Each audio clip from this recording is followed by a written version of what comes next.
And here we are. Welcome to the PitchShift podcast. This is the very first interview with anyone else other than us just chatting on a couch. And what an esteemed guest to have as our very first, Mr. Tom Larkin, drummer for the band Shihad. And we couldn't be more excited to have you. Welcome, mate. Oh, look, I'm really pleased to be here, and of course, in esteemed company, no less. Thank you, sir. And so, obviously, let's kick it off by acknowledging why we're chatting, and that is just to talk about Shihad and the legacy, because you guys are out on the Loud Forever tour, and it's the last one. You shocked everyone by saying you're putting it to bed. How does that feel for you? And how's that been from the fans? Has it been sort of bittersweet? Yeah, I mean, I think it's funny at this stage of life. I think everything's bittersweet. Middle age, it just starts to become like, wow, everything is broadly tinged with sadness in some way, or beauty, and it's like this is another one of those things. And I think what we wanted to do is we realized that Shihad's a dialogue. It's a narrative that we've had with our audience and ourselves, and between the four of us, we've measured our time against the work that we've done, and that story has always had a continual horizon. And I think that in order to maintain the story, there's a certain amount of commitment that people have to make and put aside room in their lives to make that happen. And we're just at a point where, for various reasons, that's not able to continue, that we can't find the room and the coordination to continue the dialogue at the level and that story at the level that we've always expected and expected of ourselves to bring, and that our audience trusts us to bring that level of commitment. So, I personally look at it as putting it to rest. Yep. And leaving it in a place where it stands, where we're all proud of it. Yeah. It's 37 years, and the last album we released was number one in New Zealand, top 10 in Australia. The album before that was number one in New Zealand, top 10 in Australia. At this point in time, that's an anomaly. Like, both the length of time we've been together and the ability to have bodies of work that reach those kind of levels, but also that they're fulfilling to us. We've had albums that are experimental and albums that are not necessarily cohesive bodies of work, but they represent a point in time and us finding new aspects of how we work together and what we might do. But we really have found, I suppose, a place where we feel as though Shihad is in the mode that we're leaving it in. And so we just wanted to make sure that we didn't have something that faded away or ebbed away, that it stood, as a confident and committed last piece to what we do. Yeah, totally. I always think of, whenever I hear something like that about, maybe either burning out or fading away, I always think of, and I know it's not his quote, but I always think of Jack Black saying it in High Fidelity. He's like, is it better to burn out or fade away?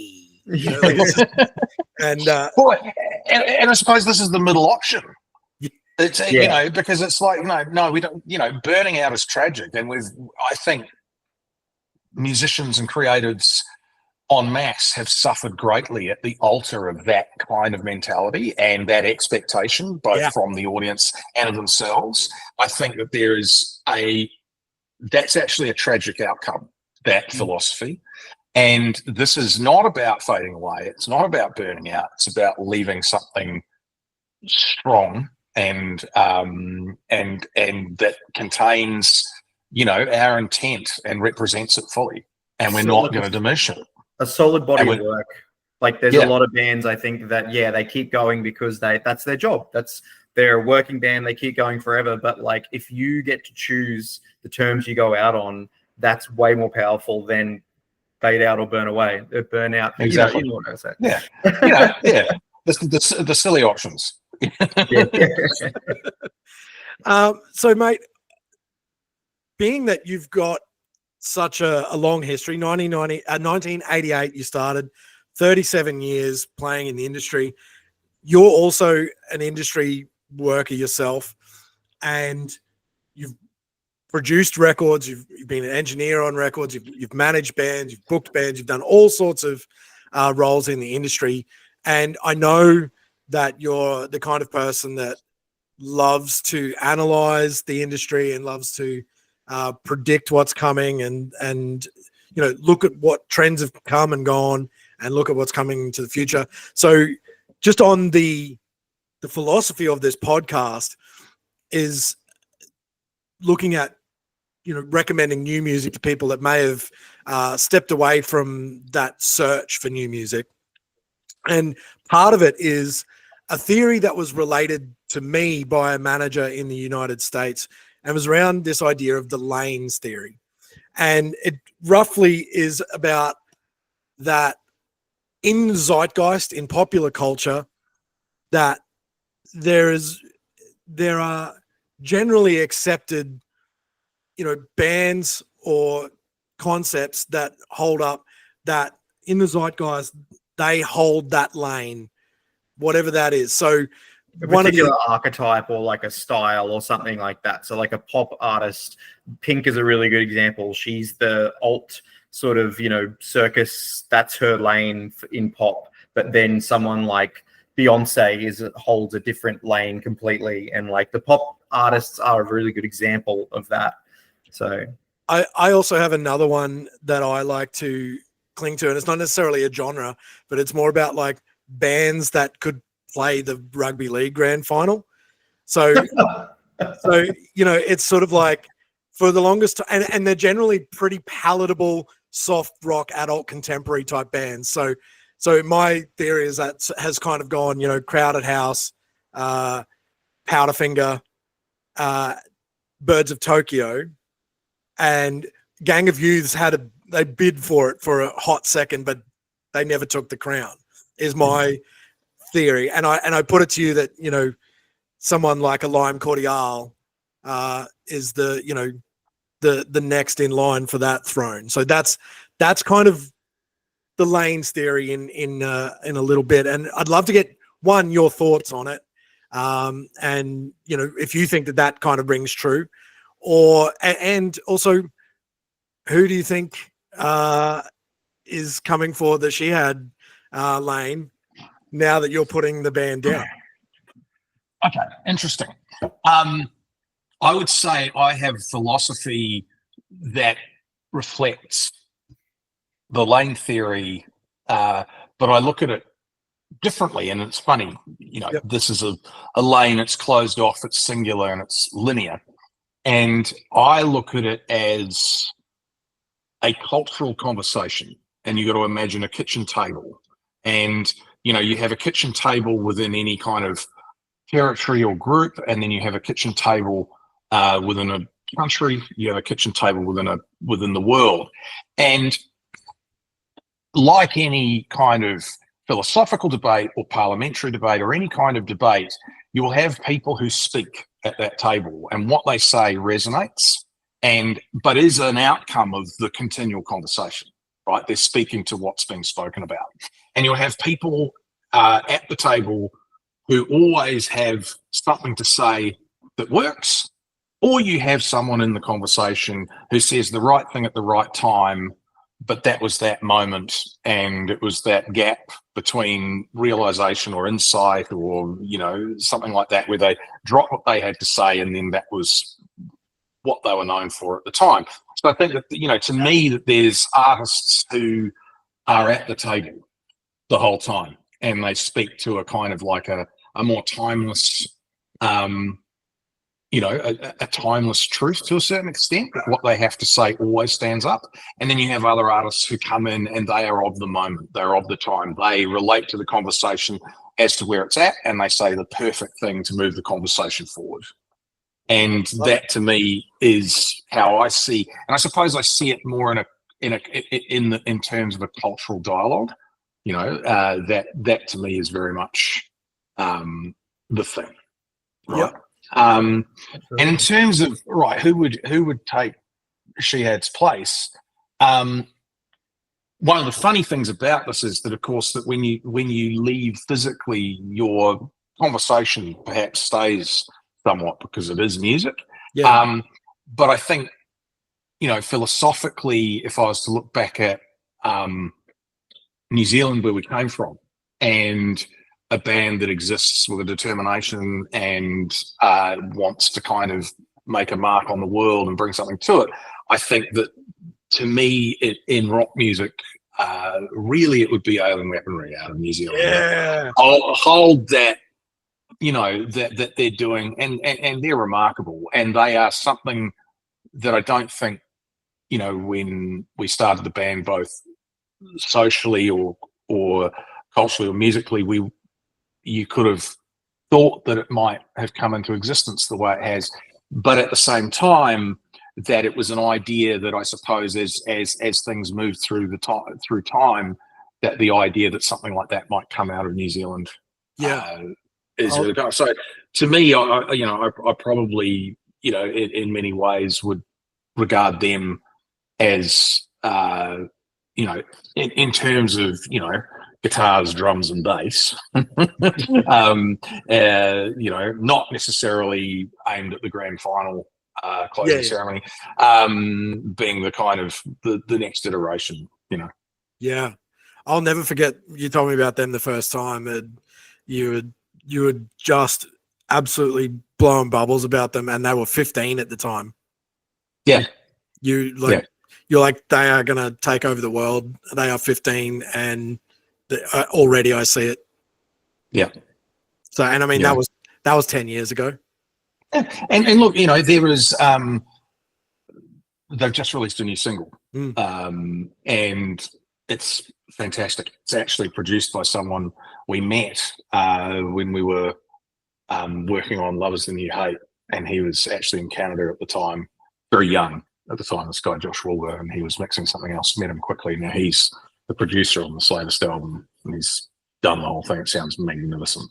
Love it. Awesome. Absolutely love that. Now, look, I'm well aware that we only have a bit of a tight 20 with the great man, so I thought we could just jump into this game that, and it's going to probably jump all over the Shihad timeline, but I do remember, I've been very lucky enough over the years, I think, to have spent quite a fair whack of time with you, Tom, and likewise, it's been great. and it will continue. That's the thing. But we've talked lots about, and every time I see you, there's a new band that you mentioned that you guys have played with or done a festival with or whatever, and I'm just like, my God, dude, what a life lived. And so what I want to do is I want to go through this alphabet of bands with you, and I want you to talk about if you've played with them, whether it's on a tour or on a festival, or or even if you have a funny story about Shihad crossing paths with them or something. And even if you haven't, if you've got a funny story about them, so I just want to jump in. This could get quite long, I'm happy to go long, but it could get quite 26 fucking stories. Okay, should we do it this way instead? Okay. Should you pick a letter, Tom? Yes, and we'll tell you what we've got. I don't want to drive anything. I just want to respond. So it's up to you. I'm happy with long. You can cut it together. All right. So look, we'll start with A, where all good alphabets start. AC/DC. I know that this is one that you guys did real early on. What's the, has that been multiple times over the years? Yeah, I think we have played, at least in New Zealand, we have played every single tour they've done since Razor's Edge, and including Razor's Edge in '91. Well, I mean, that must have meant a lot to you, because I was reading a few things about the history of the band, and that you guys got suspended from school for spray painting AC/DC rules on the wall. So, I mean, that must have been huge to get that. Well, they were a sound, absolute cornerstone band, and they were the artists that moved me from, you know, kind of classic rock and prog rock and punk, which, you know, was all a big thing for me, and that was all brilliant, but heavy metal was like forbidden fruit at that point. But they were the band that kind of triggered me into that. And I remember hearing Back in Black for the first time. It was the first album that scared me. Like, that actually it sounded too intense. But, you know, we're talking like, this is 83, you know, I'm old. It's like 83, and I'm like, Jesus Christ, this is full on, this whole thing. You know, I don't know if I feel uncomfortable listening to it. And the next time I got that feeling was Fight Fire with Fire by Metallica. It's like, I feel uncomfortable listening to it. And that would have been like, again, that would have been what, 86 or 85. I'm hearing that for the first time. It was all on import. No, it wasn't popular music. It wasn't, nobody knew about it. It was underground as fuck. And like, listening to this, it's like intense, man. But AC/DC have become a soundtrack to my life, and all of our lives, really. And it's been, I don't know, there's something magical and weird about that kind of magnetism and gravitational pull around that. It's all, I've always looked at it as a nod to keep going, and that, you know, that this is here. And you know, there's all sorts of experiences there. Like, you know, we ended up, when we mixed General Electric, they were recording downstairs. And because Phil Rudd lived in New Zealand, you know, like, we'd met him a couple of times. I remember walking up the stairs into the room that they're recording in, so we had to go through their lobby to get up to the mixing room. And I walk up the stairs, and Phil's there like, Tom, what are you doing here? It's like, to kind of think about name. Yeah, it's like to kind of think about when you're at high school and spray painting, you know, AC/DC rules, and just having that literal teenage dream to kind of go, oh, I'm walking up, I'm in Vancouver, I'm halfway around the world, I'm years away from that moment, and to kind of walk in and have that moment play out. And then also for it to continue, and kind of like Brian Johnson making Irish stew downstairs and bringing up for the boys, you want a bit of Irish stew? And then Malcolm's going, yeah, you make it fun. And it's like, you know, those kind of, those moments are amazing. And their lobby was like it was like, you know, like Gremlins or something, where they, you know, there's kind of like 16 Marshall amps, and you come in the next morning, there's 32, and then there's like 48, and every wall is you know, being stacked full of vintage Marshalls, and someone's working on it. It's just absolutely bizarre world to get into. And then, so to give you that, I mean, there's so many AC/DC stories I can go to, but the one moment they'd all gone home, and the assistant and one of the other engineers is like, I go downstairs and have a fucking look at, you know, their room, and it was like breaking into the Vatican. You know what I mean? Like, we're very, I mean, incredibly respectful, and just like, oh my God, there's Angus' guitar, there's their recording setup, or there's the drum booth, and that's where they're doing that. It was like, we're in the fucking middle of the fucking Vatican. the center of the universe. Yeah. Also, like you can't like say like you're an AC/DC fan, and that they were like, you know, this sort of like rebellious spirit band, and then be like, oh no, but we better not go in. And like, if you're there, you got to go and fucking see it. We were incredibly respectful. We were fucking scared as fuck. It was like, you know, Raiders of the Lost Ark level. Like, you know, it's like just but, you know, so respectful, and we don't want to get caught. And, you know, it was, but to be in that room, yeah. Anyway, we're a bit mad about that shit. But anyway. Okay, so maybe I'll do a little bit of a speed round until we hit one that you've got a cracking story about. Black Sabbath. I mean, you know, where do you go from there? No? Yes, you did. Beautiful. Two of them, and you know, just beautiful, at a beautiful point, I think, for them. Tony Iommi, Geezer Butler, gentlemen. They had a brilliant drummer called Tommy Kofidis out with them. Amazing player. I remember setting up my drums and kind of just checking them out, and Ozzy walked past, and, you know, he's like, "G'day, mate, how you going?" And I'm going, "I'm good, mate. I'm good. How are you going?" He's going, "I'm getting fucking fat, all the fucking food down here, fucking horrible." But it was just lovely, you know. And that whole tour we were looked after so well, you know, and it was and I should point out that Ozzy wasn't looking fat in the slightest. You know, but it was just a magical moment to kind of tour with them. Again, it's that whole, I don't know, it's like they're kind of like all these people who designed the art form, or helped you know, really define the art form that you're involved in, and to actually be alongside them. It's like, I don't have words for that. It's just such a privilege and such an honor, and it's magic. Yeah, I can't even imagine what that would be like. So we also tried to throw in some New Zealand artists and of the genre and not. So Crowded House, we threw in Crowded House for C. Crowded House, I mean, amazing band. You know, Private Universe. Again, I got stories. It's like I played drums on a Killing Joke album called Pandemonium. It was recorded in New Zealand, and Together Alone was part of the same recording session, the same production team. So as Together Alone finished recording in Carry, that same production team came in to work the Killing Joke album. And I remember the day I had flu. I had a really bad flu, but I had to keep recording drums. And so Jazz Common, the singer, he had this thing that we called the C word mic. And he would basically, while we're playing drums, he'd abuse you and kind of get you to, you know, he'd conduct, and he'd mark out the time for, you know, he'd be generating that kind of threatening overtone, but at the same time he's marking out, here comes the chorus, you know, but it'd be, here comes the chorus, you better not fuck it up or I'll cut your throat. And it would be like, but it was fucking great because you're playing aggressive music, so it creates this energy, right? But when you've got the flu and there's a click track and you're trying to fucking concentrate on it, and Neil Finn decides to pop in and see how the session's going. Oh, come on. Yeah, Jesus. It was like, yeah. Anyway, there you go. We're up to C. No, we're up. How much time you got? D, the Datsuns. Oh, look, the Datsuns. What a phenomenal band, and what phenomenal people. You know, I think when they first turned up, they were part of redefining what rock music meant globally, and there was such a great story about them.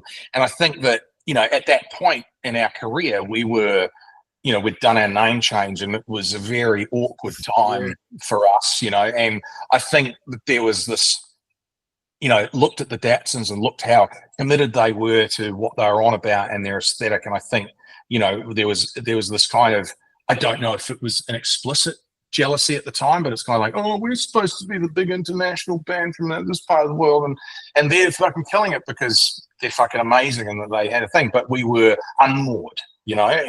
But they are amazing. We've toured with them. I consider them all friends, and I just think that they're an incredible band, and they're still so good live. Another Kiwi one, Evermore, throwback. Evermore, interesting. I think it's funny to me, Evermore, beautiful songs, and they come from kind of this area called Foxton in New Zealand, which has one of the worst kind of like slogans for a town. And it's like, I wish I could find it. It seems to have gone now. And you often wonder what the conversation is in a council meeting, right? So they come from Foxton, and the Foxton slogan is Foxton, the fox town of New Zealand. And it's got a fox with a top hat and a cane. Well, at least he's classy. So Evermore, I've always got Foxton in the back of my head.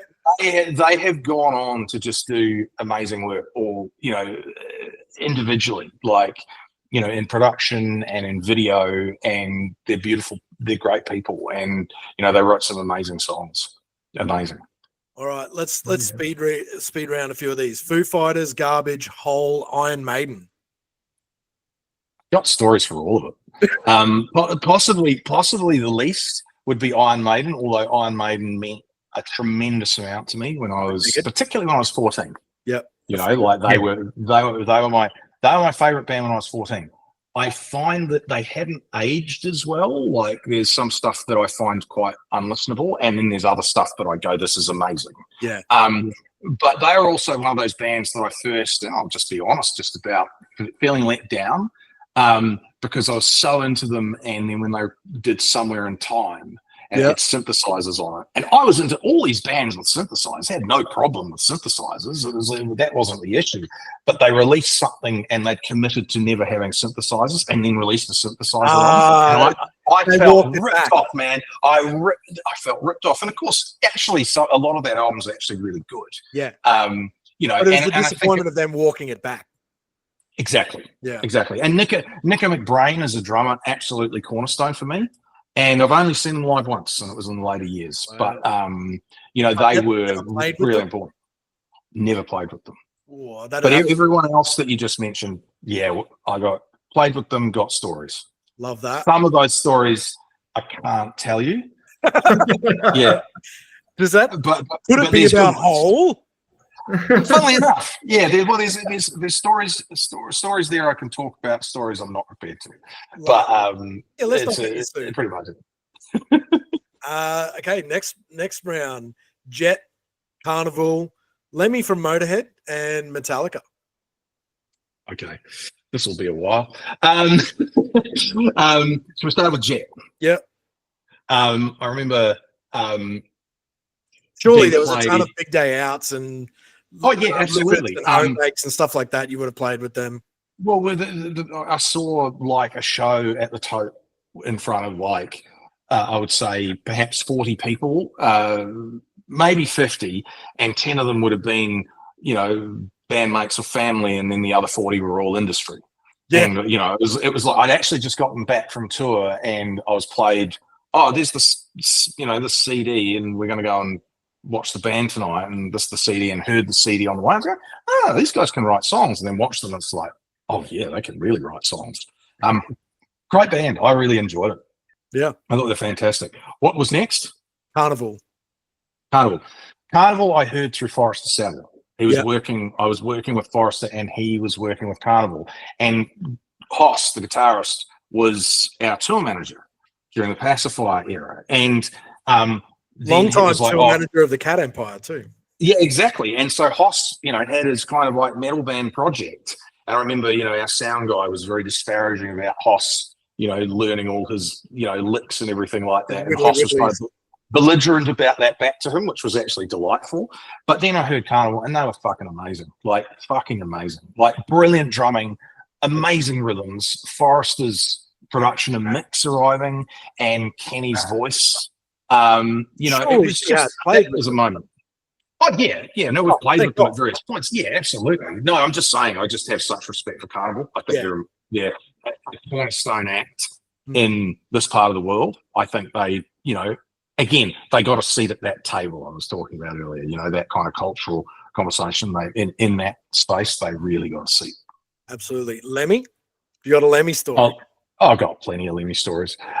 We played with Motorhead in 1990, and who gets to say that? Yeah, That's incredible, dude. We played with Motorhead in 1990 on the 1916 tour, and so I think we shared the record company. I think it was out through festival. Anyway, it was amazing sound check. And they had Filthy Animal Taylor back in the band, and they had Lemmy, and it was the two guys. They had Wurzel while he was still alive, and they had the other Phil, not the other guitarist. God, why have I forgotten his name? Anyway, age. So yeah, and the promo for the label thought it would be a really good idea for John and Lemmy to do an interview together, that they'd kind of interview each other backstage. Oh, cool, yeah.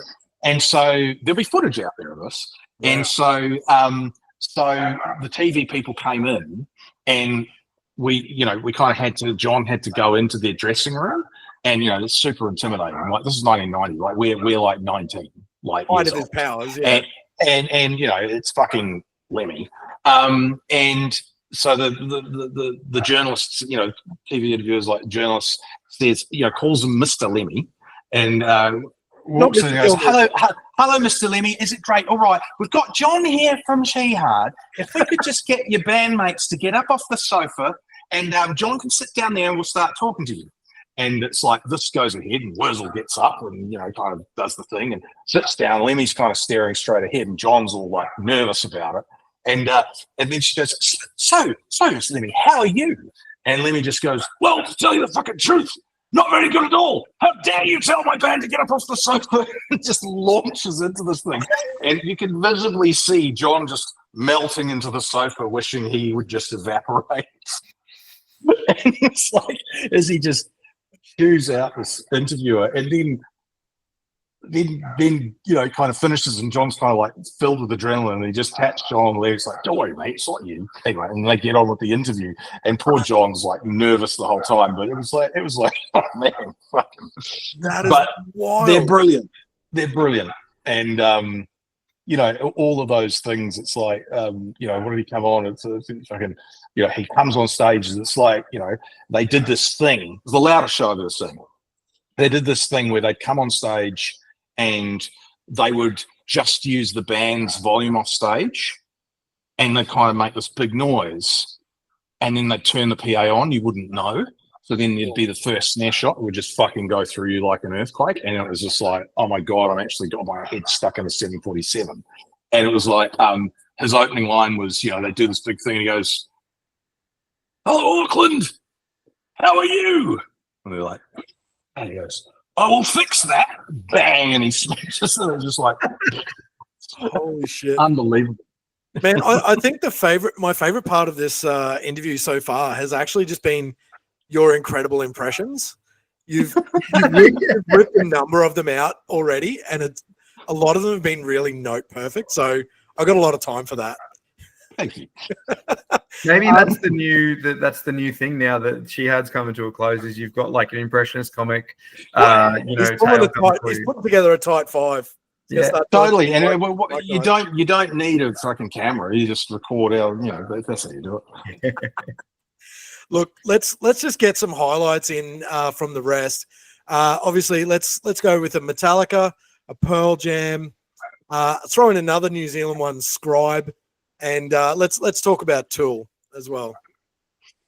All right. Oh God. I mean, it's too hard to go quickly. Metallica were the reason we started the band. That was the place where we started, and again, we played with them. One of the turning points for us is that when I played drums with Killing Joke, we got to actually kind of like have a moment, and the guys from Faith No More came back, and our engineer played them Churn, our first album. And then so those guys actually went back to San Francisco and like told everyone about us and handed them the record, and we read in Guitar Player magazine. Faith No More did. Yeah. And that is mind blowing. Yeah. And so we toured, like we did like 32 dates in Europe with Faith No More. We played with them a bunch. And again, one of my favorite drummers, Mike Gordon, just astonishingly good. But he handed CDs out, and he handed one to Kurt Hammett, and I was working in a music store, and someone came up with Guitar Player magazine and said, "Have you read this?" And it was an interview with Kirk Hammett, and he was going, "Oh, what are you listening to?" And he's going, "I'm listening to this, listening to that." And there's this really cool talked out band from New Zealand called Shihad, this thing called Churn. I was like, oh, fuck. And that, kind of really was a cornerstone turning point, allowing us to get overseas and do international tours. Yeah. Fuck. Metallica have been, again, like real part of our DNA. Yeah. And as you grow, you struggle. You perhaps sometimes, you kill your heroes, and you struggle with what their journey is, and then you realize you're on that, a similar journey where you've got to explore yourself, and you have to, for the sake of your creative process, do things that may not necessarily fly in the face of what you've set yourself up for or established. Yep. And that sometimes that helps you come back to things, but it helps you develop, and it gives you more width and depth and language with which to create more music, and you've watched that journey with them. And it's, I find it very touching to listen to Metallica in interviews these days and what they've been through and how they've evolved. I think particularly James Hetfield is, someone who just feels like he's arrived somewhere in life, and life hasn't been easy. Yeah. And his childhood was not easy, but he's arrived somewhere. And that's great to see, and great to notice. And again, 9 Inch Nails. I mean, surely you guys sort of tried out the industrial thing for a little while in the sort of late 90s. Was 9 Inch Nails ever part of that journey? Well, 9 Inch Nails, we toured with them on Big Day Out, and we actually got quite close to a couple of them. Like, there was one of the people who was did all their loops and all that kind of stuff. We got kind of pretty close there, and also Jerome Dillon, who was playing drums at the time, was someone who we hung out with a lot on that tour. Great drummer. I think, I can't quite remember, but I don't think he was able to continue in music right in the end. But I got to watch that show, the Fragile tour, from side of stage often. And I even had one. This is fucking hilarious because Taylor Hawkins was on the same tour, and it was like they had close Foo Fighters or Alanis Morissette? Yeah, Foo Fighters. He was out with Foo Fighters, and then Nine Inch Nails were on. And I remember like I was sitting like I got this little seat beside the side of stage, and when the band were on and Taylor walks in and the security guard nabs him and throws him out, I'm like, oh, but it's I can't do anything. It was like, oh, anyway. But watching them side of stage, and they were like one of the things that Trent was doing is that the guitar techs had to go out and buy valuable instruments. Like they had to go to Sydney guitar stores and buy $3,000 to $5,000 Les Pauls, and because the point was that if he was going to smash a guitar and it wasn't valuable, then it wasn't real. Then there was no impact. Yeah. Yeah. If it was just a budget guitar, there was no feeling behind it, then that wasn't legit. So you're seeing nice $5,000 Les Pauls being launched into the sky and just left to fucking break on the floor into the ground. Unbelievable. But just amazing band at that time. Yeah. But, and I saw them earlier as well on the Downward Spiral tour. We weren't playing with them, but saw them in the States with David Bowie as a double show. Fuck, that was a good show. That was a fucking amazing show. And it was continuous. So you had Nine Inch Nails, and then Bowie came out and did Scary Monsters and Super Creeps with Nine Inch Nails as the backing band. Then the band faded into the back, and Bowie and Reza would do Hurt. And then Bowie's band would appear. It was just like one continuous thing. It was one of the best shows we've ever seen. And it was Nine Inch Nails in the absolute pinnacle of their craziness in Downward Spiral. I think, which I still think is such an amazing album. Yeah, anyway. What the fuck? That's out of control. I'm in two minds about whether I'm enjoying hearing these stories. Oh, the jealousy is creeping up in the back of my throat at the moment. That's fucked, man. And you want to end this band? I don't understand. Oh my god. Shit, dude. Oh, let's roll on. Scribe. I know it's a total genre shift, but surely. Well, not really, because I mean, yeah, sure, from the outside. But what you got to remember is that when we grew up at Wellington High School, and it's a massive difference back in the day between Australia and New Zealand, is that we grew up with all our peers were doing hip hop and reggae, and of course, yeah, it's like we were across Run DMC and all of those second generation hip hop artists were a part of the soundtrack to our youth. And that was fully the thing. In our music class, we were schooled by people who knew how to play funk and reggae and do hip hop. We got owned. The whole music class was into that stuff. And we got taught, right. and that was a huge part of our background is funk, reggae, dub, and everything like that. And there were so many people that helped us develop a unique voice when we were at high school who were there. So someone like Scribe coming along is in fact a part of the history and dialogue of New Zealand hip hop. Yeah. And and people who've been involved in that, like there's a cornerstone band in New Zealand called Upper Hut Posse, and they were the first real fully formed, I think, hip hop band from Upper Hut, which is in Wellington, is where we're from. And so many of them have gone on to do other things. And they had a frontman who was perceived at the time as a radical, and he's very strong, Dean Hapata, and he was really talking about language rights and Indigenous rights and Maori rights right from the get-go, and he was forceful about it. And so the hip-hop scene in New Zealand, and going on from that, when we did Killjoy, which is our second album, we had people involved in that who are involved in Upper Hut Posse as well, and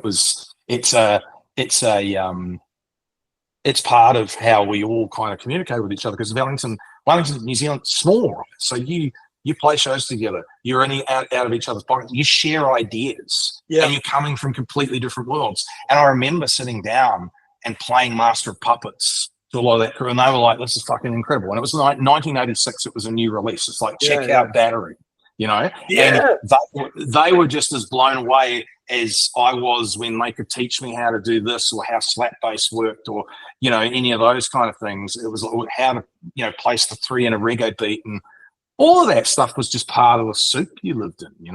So Scribe's not a different genre, from our point of view. He's part of that. He's part of the narrative, and again, seat at the table, right? And he comes from Christchurch, and I just loved it. I just love the fact he burst out and did it. And every time I've seen him, he's been warm and generous, and I was stoked for him to do what he did. And I think an amazing. And there was actually a stage play that he's been a part of with, I think, his father and his brother, about his upbringing, and how that played into things. And I think that's been an amazing piece of work. I haven't seen it, but I've read a lot about it and I've heard a lot about it. But he's, there's a story there. It's real depth, that guy. Yeah.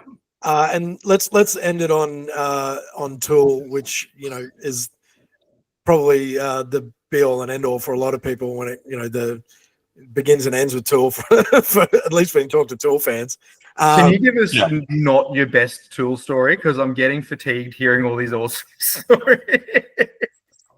No, you give us both barrels. Go on, give us both barrels. I can take it. Okay. I'll try and balance it out and try and give it some context. But Tool were one of the very best bands sound-wise that we toured with, and they were touring with video screens at the time. So it was on the Anima tour, and the sonics were amazing. Just the biggest album, just that. Yeah, and the sonics were amazing. But look, they weren't playing huge. It was like Horden. It was that kind of thing. Okay, I'll try and think, because there are a couple of wobbly ones with that tour, but I'll try and give you one, which was so we signed on, and we weren't really. We were on one of those albums that's kind of contextually opposed from the work that we'd done previously, right? Yeah. And we scored the tour, and I think it wasn't necessarily a great fit sonically. Perhaps on our earlier albums or our later ones might have sat better. But look, they were amazing. Danny Carey was amazing. They sounded unbelievable every night, and the video show was amazing. Like, they are impenetrable in terms of how brilliant they are and how they presented that. There was, a couple of little cornering issues here and there. One of which was we played the Horden Pavilion, and they were only playing Horden Pavilions in 7 theaters. They were on the way up. Like, this was not huge as such, or where they got to. Yeah, and Stinkfist has just dropped. Yeah. And so I think Adam, the guitarist, had a mate or a cousin who was in a band from the, I think the coast, and we'd been signed on prior to signing us on, and he decided that we were out of the slot and that they were going to go on in our slot because it's his band and this is how it is, and we're going to actually open the show. And that happened. We got bumped. We got axed. I mean, look, if there was any band you're going to get bumped by, I guess, maybe not at the time, they weren't that big, but I mean, like, yeah, shit. Although I must admit, it must feel better to play before them and have no one wants to have to follow Tool. Oh no, but I will say, and I'm a massive Tool fan, that I did see a big day out where Muse went on before them, and Muse were like, they were incredible. I mean, that was so good. And it was actually quite hard to tune into Tool after that. Right. And this was Muse at the peak of their powers, right? And Tool, it was kind of like, I think Muse had a more digestible, operatic or theatrical, a more kind of colourful show and sound. Yeah. And they were much more kind of, I think their sound had been really worked for a large audience, whereas Tool are that more reflective, more prog, more deep. You needed, different space. So Muse was so good at that in front of a large crowd in an open air situation. And so it kind of when Tool were kind of like darker and more somber and still in that open air outdoor situation, it just didn't quite lock in with the energy the way Muse had kind of really taken that whole moment and totally. I can see how that would happen. It's though they're still an aggressive and complex and heavy band. There's an impenetrable mystique that they've curated over those years, and Muse at that point would have been like so accessible. It would have been like, we want you to come on this journey with us. Tool's like, we're over here playing. You can get on our vibe if you want, but no, it was that, and it was a context thing, and it was having your dessert before your main, right? And that's what it was, right? Yeah. This cake's amazing, but now I'm full. I sort of flagged with you boys. I'm loving this chat and I love going long, but I've been kicked out of the studio I was supposed to record this in, as you can tell, because I'm getting my light is failing, and so is my laptop battery. So just probably a great moment to say thank you very much, Tom. All right, mate. We wish you the best on this final tour. I'll see you. Thank you so much on the 27th of Feb at Crowbar. Let's bend the elbow and have a beer. We'll. Thanks, guys. Thanks so much. Love your work.